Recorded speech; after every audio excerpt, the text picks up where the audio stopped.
Nu va, mūsų namučiuose kalbinu Anelę. Iš kur jūs, Anelė, esat? Iš Mažeikių. Iš Mažeikių. Anelė, kiek jų metų? Man 84, 5 jau eina. Oho, gerai atrodot labai. Malonu. O Anelė, dėl ko kreipėtės į mane? Todėl, kad jūs man padėjot, jau buvau ne vieną kartą. Kasdien masažuojatės taškus? Taip, Kiek kartų per dieną?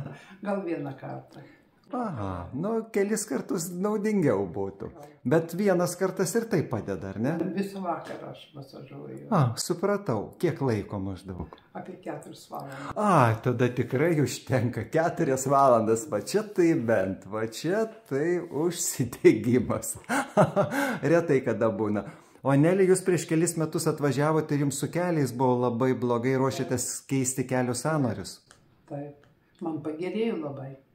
Nebereikia, atsisakiau operacijos. Aha, ir vaikščiot lengviau? Iš visų vaikštau, nejaučiu ir kad guliu, nejaučiu, kad man skauda keliai. O anksčiau skaudėdavo? Labai negalėjau paeiti. Supratau. Gulėti negalėjau, visko negalėjau. Tai va labai šaunu. O kas dar jums pagerėjo? Viskas pagerėjo. Savijauta geresnė. Taip.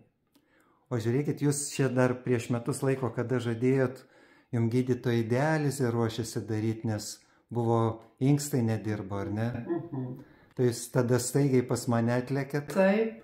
Pradėjot masažuoti inkstus? Inkstus masažuoti ir valgyti inkstus. Ir kiek laiko inkstus valgėte? Gal pusę metų. Pusę metų, ar ne? Kasdien? Taip. Va, ir sustiprėjo inkstukai. Taip. Pagerėjo. Pagerėjo tiesiog. Nu, va, labai šaunu. Labai šaunu, Anelė. Jums labai ačiū. Gerai, tai va, bus žmonėm toks, va, kaip, kad dirbtų patys irgi su savim. Ačiū, Anelė.